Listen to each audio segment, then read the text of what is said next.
Sawadee Krap.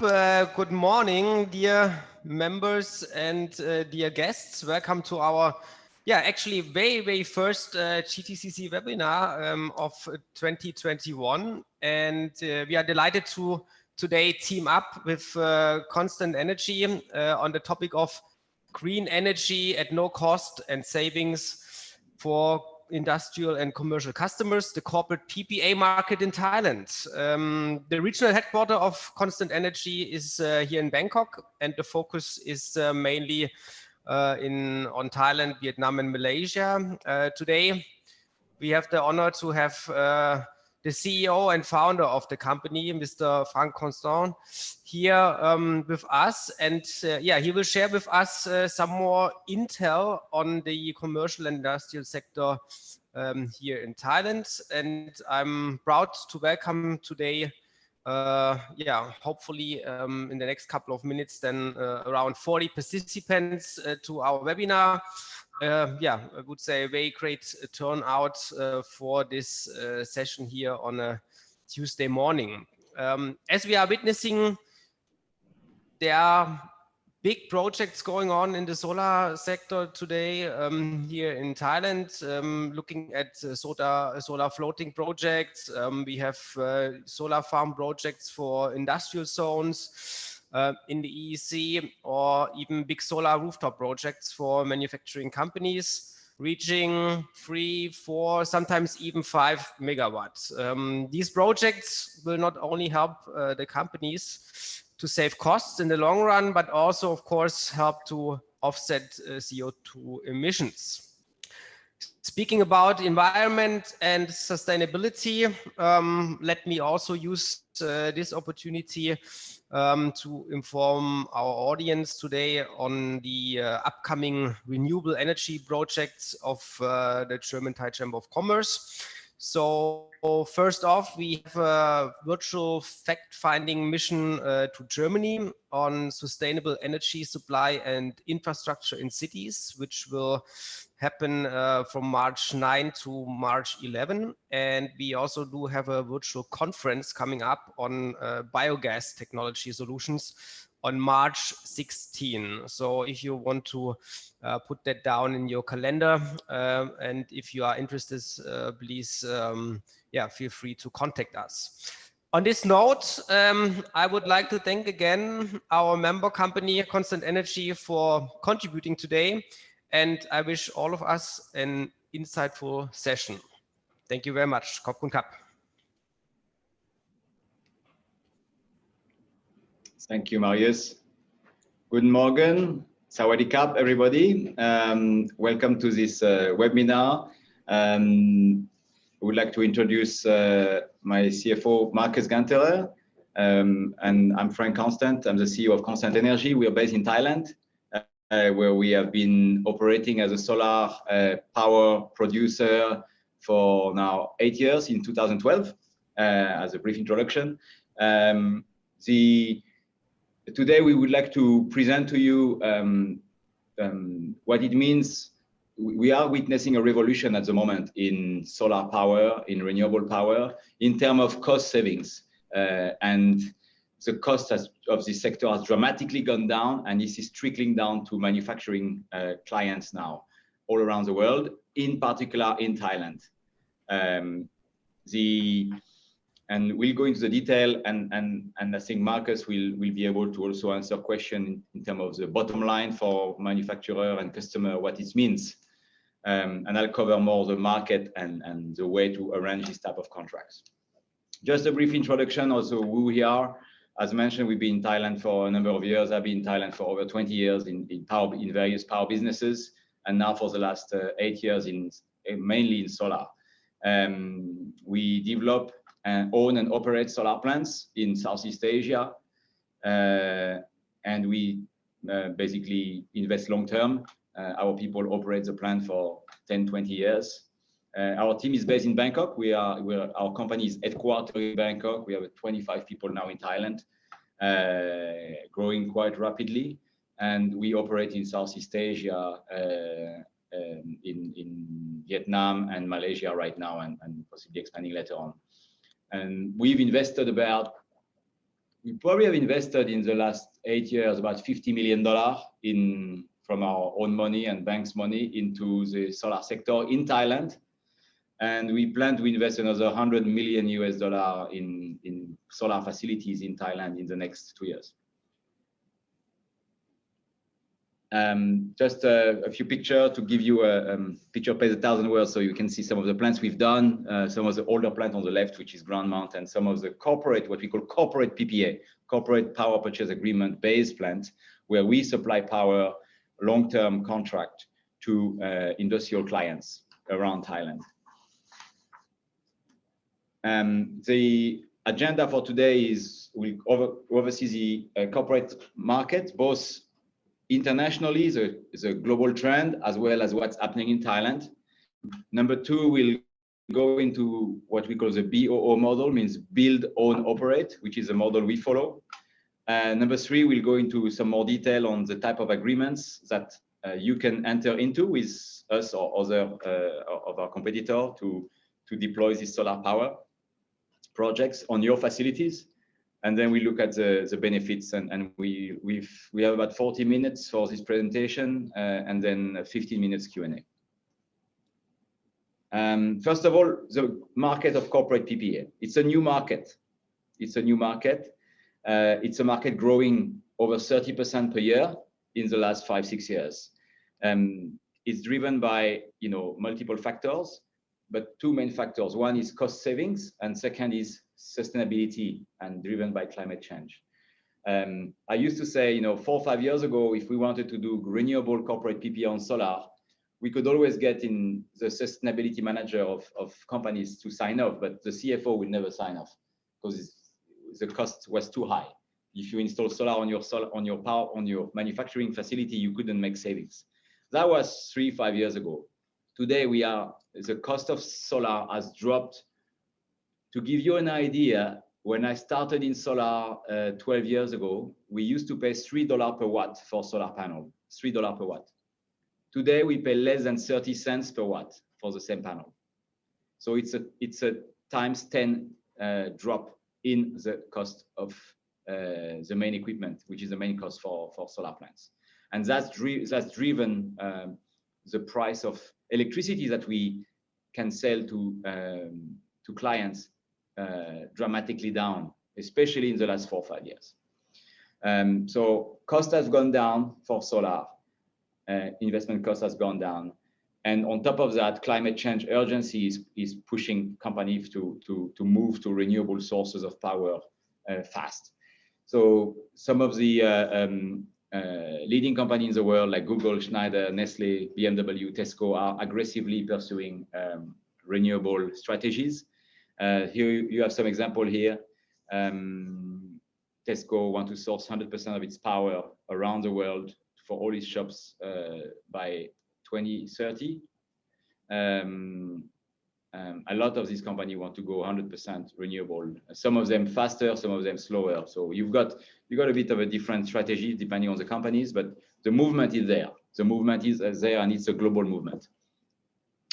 Next. Looking at numbers, this is a renewable power corporate PPA market in the world. So this shows you how many solar plants or wind plants have been installed to respond to demand from corporates around the world. You can see a dramatic. What is key here is most of the plants were up until 2019 installed in the US. That's a blue column. So about 15 gigawatts. So 1 gigawatt is, let's say, about $1 billion investment. So 15 gigawatt is $15 billion investment. So investment is in renewable solar and renewable wind has been very strong in the US, but you can see a strong catch-up from other countries in Asia and in Europe in the last 2 years in particular. 2020 is only a half year, so we just got the numbers in the last few days. They're still working on it, but basically 2020 will be a little bit higher than 2019. So investment, as you can see, and the movement is growing over 30% per year for the last 5-6 years. there's a few forum or association which kind of try to regroup end users and companies that want to take part in this movement. So you got a movement called RE100, which is an association. They initially had 100 companies joining in about 3-4 years ago, and now more and more companies, now about 260 have joined it, mainly Fortune 1000 companies. And the goal is to be 100% renewable, but each company can set its own timing, time scale for that. But it's one of the most famous movement, and they kind of act as a information sharing hub among companies, how to structure their contract, and a circle of quality type association. So if perhaps your company, or you're most welcome to join one of these companies. There's also something called the Bloomberg New Energy Forum, which is also exchanging a lot of information on renewable energy and renewable corporate PPAs around the world. So that's two examples. Globally, if we look at what's interesting here is, as any disruption, any sudden change like this, you've got companies have to make choices whether they want to join or they want to wait. Obviously, they're not making the same decision, all of them. So you can see on the left-hand side some of the innovators. We started the movement before 2015, maybe the most risk takers, I would say. And then you have the early adopters, and then, you know, obviously, like any trend, you have the moderately ambitious, the slow one, and the laggards. And you know, we'll see in 3 or 5 years what is the impact of not joining or being slow to join on the bottom line. But we can already see in terms of reputation some major impact on certain companies that are not moving fast enough on this journey towards 100% renewable power. I would say the wave of, and this trend has now largely reached Southeast Asia. We see a very strong appetite by corporates, whether it's in Vietnam, in Thailand, in Singapore for renewable PPA. In Thailand in particular, this is some information on the Thailand market that most of you will be familiar with. Thailand is still the second largest economy in Southeast Asia. It's also been quite a leader in the development of new power sources in the last 25 years. We've been lucky in Thailand to have a very good regulator for the energy sector for many years. And this regulator has always been kind of a leader in adopting new technology and new regulations. As such, they moved and they started the solar regulation in 2006, which really developed in 2010 and 11, making Thailand by 2015 the largest solar market in Southeast Asia, far ahead of Malaysia, Indonesia, Singapore, Vietnam. So really just behind India and Japan and China. Since then, in the last couple of years, Vietnam has caught up. Vietnam makes some dramatic progress in especially on solar development in the last 2 years. And Vietnam has actually taken over Thailand in terms of solar capacity installed end of last year. But Thailand is still in the leading pack of the solar producer in terms of solar install capacity in Southeast Asia.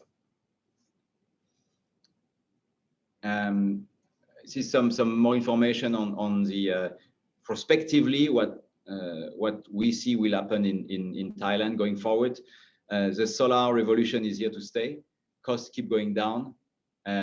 So, economy do not lie, meaning that there will be more and more adoption of solar. The government has a plan for solar adoption, but typically around the world, solar has always done better than government plans in terms of footprint. So if you look at pure economics, which Bloomberg is looking at on their prospective document at the bottom of this slide, we will have over, I think it's 80 gigawatt of solar installed in Thailand by 2035, versus about 8 gigawatt today.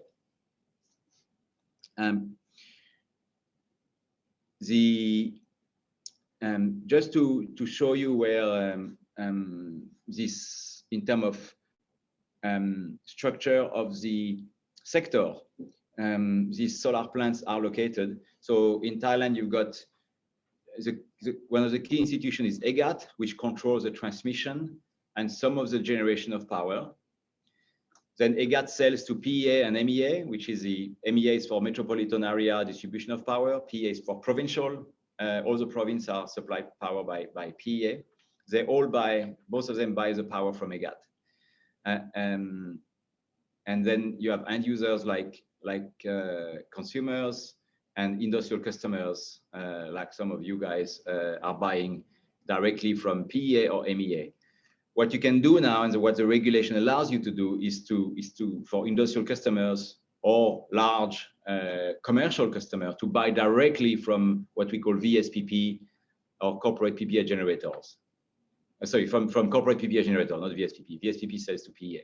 So you can buy directly from Corporate Ppa generators, which will be people setting solar plant on your roof or nearby your facility and connecting directly to your system. So that's allowed in Thailand. We did one of the first ones 3 years ago under that scheme, and it's been developing well and it's been financed and approved by the regulator. So that's an existing scheme that works well and supported by the government.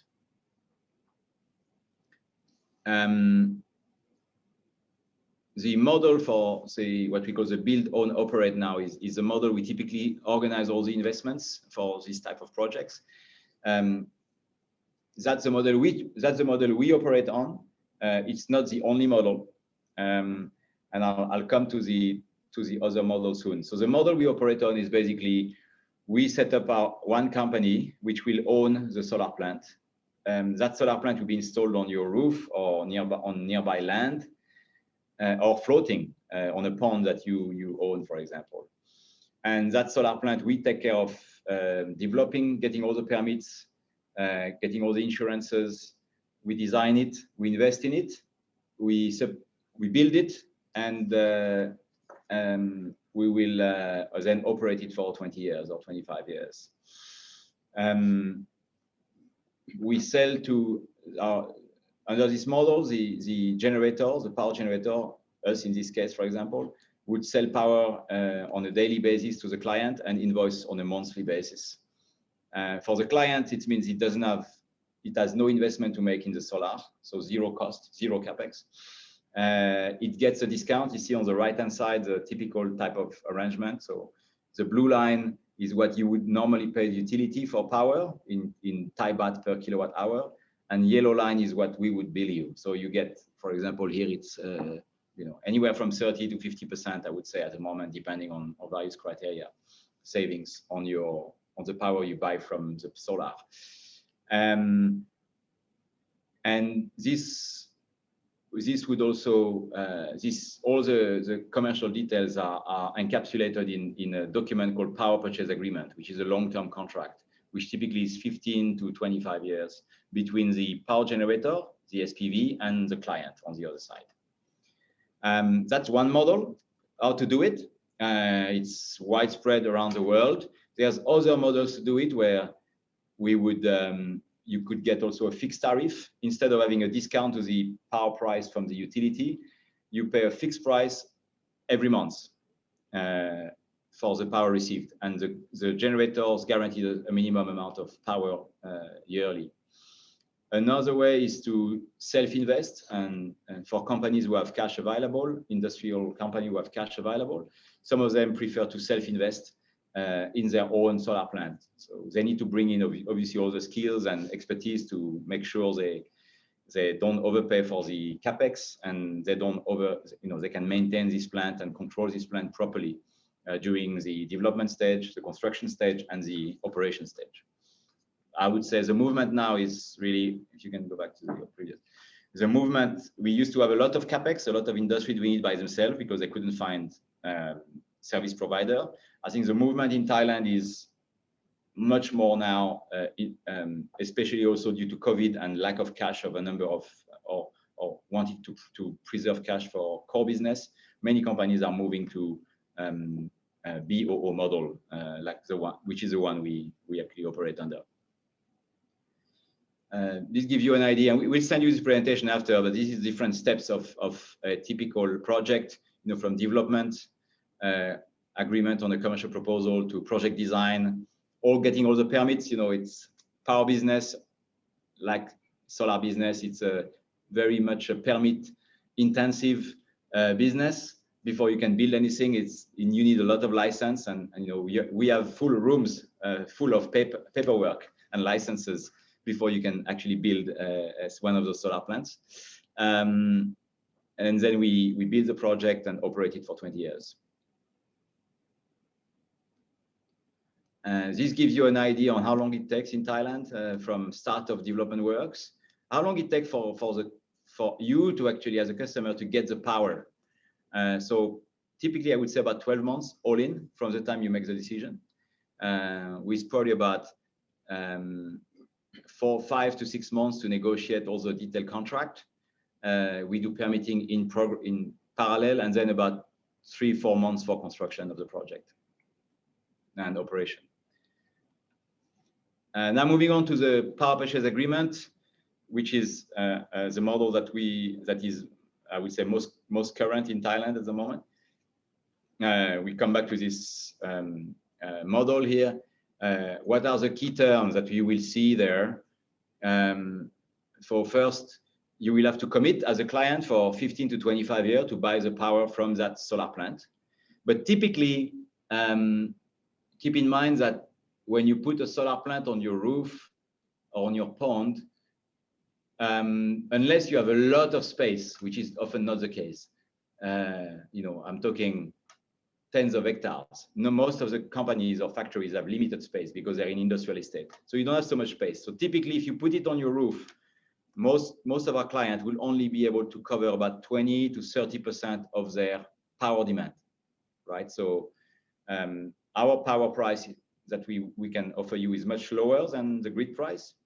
You still buy power from the grid price for the balance. So 30% of your power come from solar, and let's say about 70% come from the grid. And I guess if your market decreases, if you have less production, you can just reduce how much power you buy from the grid proportionally. So 15 to 25 year term. For that, you'll get, you know, what makes the CFO happy is a 30 to 50% discount on the power compared to grid price. This really depends on the country. I think in Thailand, this is what we can offer now. In Vietnam, it's less because in Vietnam, industrial power price is lower than Thailand, significantly by over 20%. So we cannot offer the same discount in Vietnam or in Thailand or in Malaysia. It really depends on the situation of each country and how the power sector is organized there. And then the final terms on discount will also depend on the customer creditworthiness and bankability. We are investing 100% upfront, and we get repaid over a 10-year period, so or more. So we need to make sure that the client will be around for at least the duration of the contract. So that, of course, limits the type of client we can enter into long-term contract with. It's a long-term game, so we need to make sure the client is there for long-term. And also, what will drive what may affect the discount an industry can get is its demand profile. You know, a factory who is only running 5 days a week will probably have less discounts than a factory who is running 7 days a week, just because we are able to sell more power during the weekend to the second type of factory. Moving on to the benefit of PPA and some very specific case study, we extracted from our fleet of clients some data on an anonymous basis, just to give you an idea of what are the numerically in absolute terms the benefits. And I'll leave it, I guess, from the client point of view to Marcus to go through this. Yeah. Thank you, and also from my side, guten Morgen. I think this is, I've been in the green energy for 12 years now. And what I found really interesting to work in this green and specifically here in our solar space is really, I mean, I'm a finance person, obviously, but to combine finance with green energy and, you know, improving our planet and make this world a little bit of a better place is just really exciting. And if I would have this proposal on my desk, right, and many of you have to make this decision, obviously, as well, if you decide to go into solar, and we see for many of you go into this, and it's also connected to the C100 targets and to your internal targets. I'm sure you already have made a decision, or you're about to soon make a decision. But I think there's a very compelling table of benefits, which is summarized here and which Frank mentioned before, also comparing it to a CapEx model. I don't know, but I strongly believe in, you know, leave the experts, you know, what they have done and what they do well, and you focus on your core business. But obviously that's a decision everyone needs to make. I look at it as an SaaS, which is normally known as software as a service. I call it solar as a service, right? So buy the power, benefit from basically 30–50%, depending on certain criteria of savings, and let the experts do the work, right? Because I think also sometimes it's underestimated. I mean, it's a simple technology. It's very simple, but sometimes people think it's too simple, but it's not that simple, right? So it's still a power plant. It's still a power plant. I mean, I'm not only talking about the permitting process until it gets running, but also during the operation of the plant. You know, so you need to monitor it. It's not like you invest in it and then you basically have it and then you're happy forever after, right? And the sun is shining always. No, I mean, I think we in the last 10 to 12 years, we have been operating. We have been very good in also having a look at our plant. Frank keeps to call them our babies. So we love our plants. We go there at least once a month. We look at them, we maintain them. And that's very important. Sometimes you see plants after 5 years, they look like, you know, 20 years old. If you look at our ground mount plants in Chiang Rai and Nakhon Solar that we still maintain, asset manage, they look like, I wouldn't say new, but they look very nice. And that's also very important for the performance, right? That's always, that's sometimes very much underestimated, how, you know, dust or other factors can impact the performance and hence your benefits. So, but let me go to the benefits again. So we said at no cost. From a financial point of view, that's not 100% true, right? Because you have to pay something, obviously. But what we meant is no upfront costs. So no upfront investment. So you don't have to invest. You don't have to take care of ongoing operation and maintenance costs. You have a contract with us. We take care of all the operation and maintenance costs. So I would also call it not zero investment, but zero headache. Then you have obviously the discounted electricity price. You have savings from day one. You don't need resources, right? I mean, if you really want to manage the plant properly, which you will probably realize after a while that it's not as easy as it is, or not straightforward. You might need someone to basically manage the plant. Key is also, I mean, cost savings is one point, but increasingly the green branding, right? The ESG factor is coming in, and I think, I mean, cost is one thing for the CFO. Yes, that's very important. But I think the environmental factor of it will be increasingly important. I think it's already important, and that's a great thing. I mean, that's a great competition. I mean, I love that. You know, the slide that Frank showed previously, right? This kind of competition is a great competition, right? I mean, because it's all good for us. I mean, it's almost too good to be true, right? I mean, we all want to become greener, we save. So how better can it become, right? What we say that, you know, we used to say, you know, people or investors or banks or NGO visiting your factory will say, you know, in the old day would say, oh, very nice, you have a solar plant on your roof, right? That was a plus. Actually now, I think more and more it's going to be, they will come in and they will say, actually, where is your solar plant? And if you don't have one, it will be a kind of a negative mark. It will become as we say in German, selbstverständlich, that you have a Selbstverständlich. that you must have a solar plant on your roof. If you don't have a solar plant on your roof, you're not maximizing your ESG potential as an industrial manufacturer. Correct. And just to put some numbers, I always like numbers, obviously. So I like to see what are actually benefits. So what I did, I extracted from one of our clients. This client is a total of 5 megawatt peak capacity and spread along 14 sites. And I just looked at the project and what the kilowatt hours produced are. So obviously see there's on peak, off peak, and that also obviously depends on how your factory is operating and on peak and off peak hours. I mean, you know, the MEA tariff, you know, the on peak and off peak tariff, and then you have a certain amount that you pay, right? And what you see in the column CE unit price is basically the discounted price, right? So for example, the on peak tariff is 4.18 at the moment, and our price would be 2.3. So the total savings in this case is basically 45% on the tariff, and a total savings of 700,000 Thai baht for a production of 434,000 kilowatt hours. And this corresponds to 8.5 million Thai baht a year for 25,000, roughly 26,000 square meters of roof that we cover. So I think this gives you a direction, unless you know already. If you think about, okay, how many square meters of roof do I have? How much in savings? So with this one, I think you can easily estimate how much savings you can achieve by having for Thailand. Yes, for Thailand, having solar on your roof if you don't have it already. So that leads us to our track record.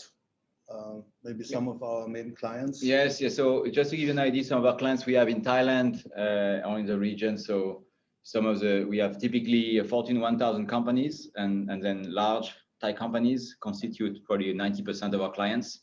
You know, so from European companies here, some large local companies like Thai Union, Japanese Toyota Group, Siamaisin, and or some large local like Hana Semiconductor. We did 3 factories for them last year. Those are the type of clients. So we've got a lot of industrial clients. You know, I would say 80% of our clients are industrial players. And ESG is obviously a key driver for sustainable energy. So we have a recognition which is obviously very important. Also, when we talk to potential prospects, so not only locally, so we have the German Chamber of Commerce, but we had the Excellence Award on ESG last year from the American Chamber of Commerce. We have we received just end of last year the GRESB, which is an international infrastructure rating. So we achieved the highest 5-star rating, and obviously we wanna maintain that. And we are a signatory of the United Nations Principles of Responsible Investment. And so both local and international. Both local and international recognition. And why do we mention that? I mean, obviously that's very important, not only for us and our investors and banks, but also for you in case you would decide to work with us or our competitors. Obviously, you need to make sure that we follow those guidelines, and because if you do construction right, also unfortunately things can go wrong, right? And the worst that can happen is during construction, or if there's maintenance, that someone falls from the roof and an accident happens. I mean, that's the worst case. I mean, that's what everyone is scared the most, right? Everyone wants to invest in green energy, and that's also a great development, right? I mean, that we see that investors are now more, if I may say that from an investor or finance point of view, and it's amazing that everyone says, you know, I don't want to invest in those and those things, and if I invest in something, it needs to be sustainable, and you need to fulfill certain criteria. For example, you need to comply with the PRI or with the IFC performance standards, right? The International Finance Corporation, World Bank. And that's great. And everyone needs to comply with that. And by having these not only, you know, like logos here on the website or on this presentation, but we need to live it, right? And we need to report to investors and to banks. And that's great. I mean, it's more paperwork, but it's a great development that we go towards this, and we need to prove that we make sure that, I mean, accidents can still happen, right? But we make our utmost that this cannot happen, or we make it almost impossible. Yes, I would say either whether you do which model you do, whether it's EPC capex, or whether you hire a contractor to the job, or whether you do a PPA. I think for rooftop solar, we're talking working at heights, which is one of the most risky business in terms of fatalities. So you really want to make sure that whoever is your service provider or contractors is fully has a very high level of health and safety standard. And, you know, that's what we've been striving for in the last few years to achieve. Yeah. Okay. Some example of partnership we have, you know, with Siam Cement, Sodexo. We also have, for Japanese clients, a partnership with the Japanese solar power producers, with whom we are cooperating for most of our Japanese clients.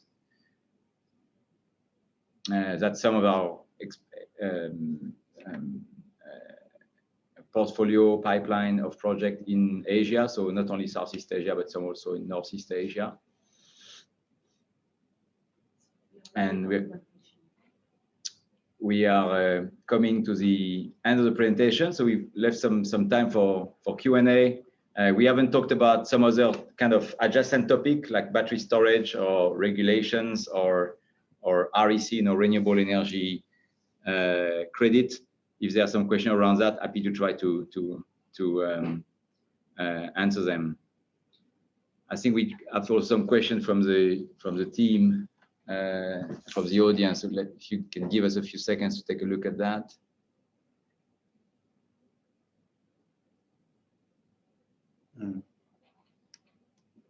Okay, we have one question for Thomas on the whether we have an experience in particular with telecom operators, not only with manufacturing industry in Thailand, but also telecom operators, which have their assets and power demand spread throughout the country. We don't have that. Most so far, the operator have been doing their own, for towers, telecom towers, they've been doing their own battery system and solar systems. But that's a market we can look at. It's just more distributed generation. We do have example of distributed generation in smaller rooftops with houses, for example, in Thailand, with 200 houses within 300 kilometers, which is very similar to this telecom example. So if there's some, that's something we can definitely look at, as long as there's a credit-worthy client. We can enter into a long-term contract. No problem for us to look at that.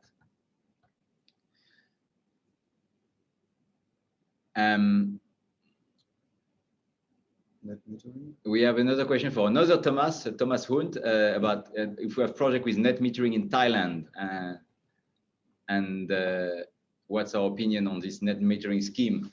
Net metering actually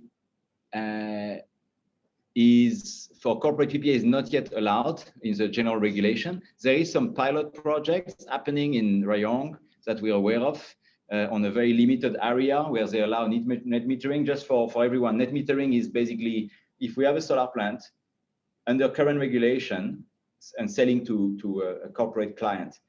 Under current regulation, we can only sell to that client. We cannot sell the power, the excess power to the grid. For example, if the factory is down, whether it's a shutdown or whether it's a weekend, we cannot supply the excess power to the grid. Yes, that's the current regulation. But there are some net metering scheme happening. They're still at the pilot stage, and I think there is the regulator and the utilities are evaluating it. We are doing it in Vietnam. In Vietnam, we are doing net metering. In Malaysia, we are doing net metering. It's allowed as well. So we are doing those in those two countries. But in Thailand, not yet. We don't have yet project of net metering. One question is about this: how low is the size for projects that we will offer PPA with? That really depends on the companies. I think we are more in the utility scale. So I think the smallest project is probably, you know, if you have project, or if you have a group of multiple projects, they need to be at least, you know, I would say 500 kilowatt or 1 megawatt. It could be many small ones, or it could be a couple of large ones, but at minimum, the sum of those projects is to be at least 500 kilowatt or 1 megawatt for us to look at it.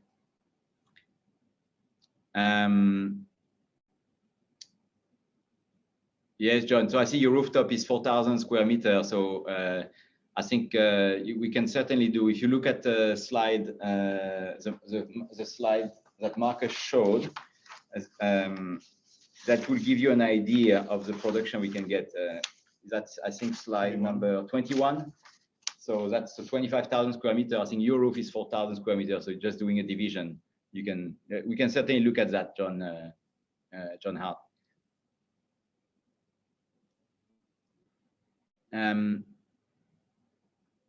One question that we get often, Kunsombun, I think you have an interesting question about off-peak season, meaning suppose the rainy season in Thailand. There is rain. Is our solar plant still producing? The answer is yes. Okay, we actually get very little difference between on-peak and off-peak. Because during on-peak in Thailand, meaning that during the hot season, Thailand is around the equator, so we still have a lot of cloud and a lot of humidity.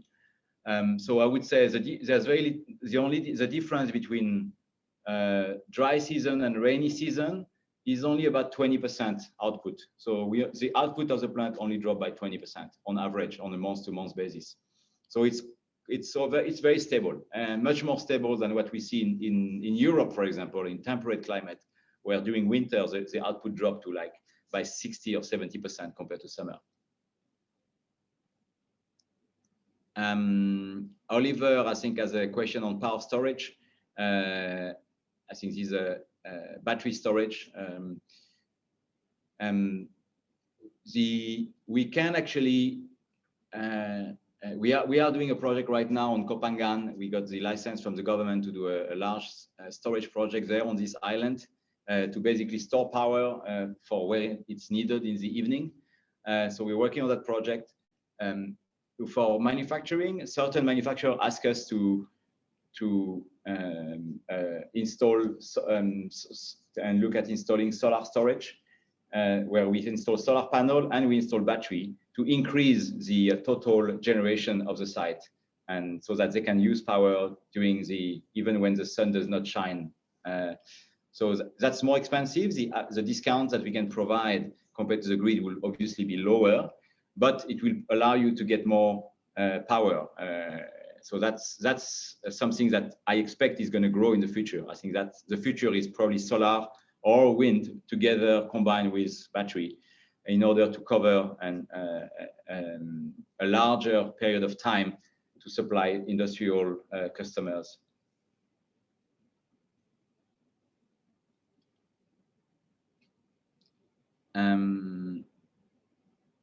Let me look at the other question here.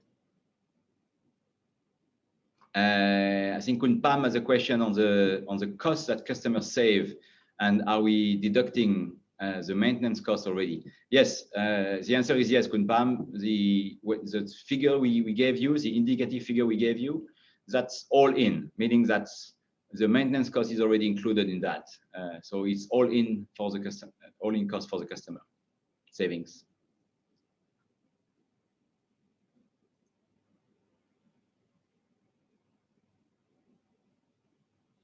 I think, hi Jan, I think you have a question on gas battery storage and gas storage. I think we're not looking at gas storage. We're really focusing on solar and lithium-ion battery. We think Thailand has probably a little bit too much of gas at the moment. I think 70% of the power in Thailand is generated by gas. Gas prices are going up like crazy at the moment with the cold winter in Europe and Japan. So we're going to see some negative impact on our cost of power in Thailand. So we are a renewable power producer. So if we can avoid gas, we will avoid gas. We rather go for non-fossil fuel energy source or storage.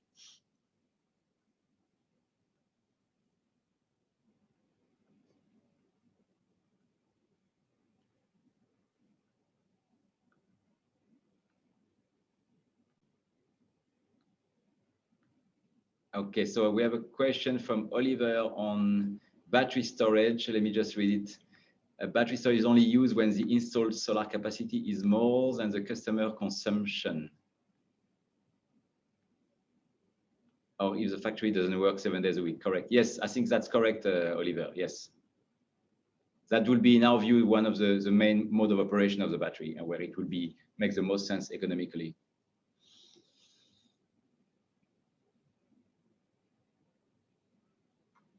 Okay, so someone has a follow-up question on the off-peak period. So off-peak period is basically the weekend, or also the after 10 p.m. and before 6 a.m. when the sun does not shine. So our savings is basically on,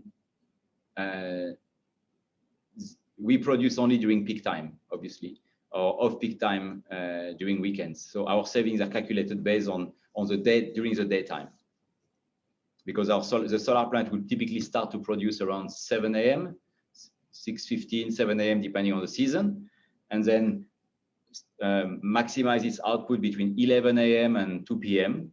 So it follows this kind of curve like this. So 11 a.m. to 2 p.m. you're producing maximum, and then you start to come down as the sun goes down. And then by 5 p.m. you don't produce much anymore, and at 6 p.m. your plant is down in Thailand.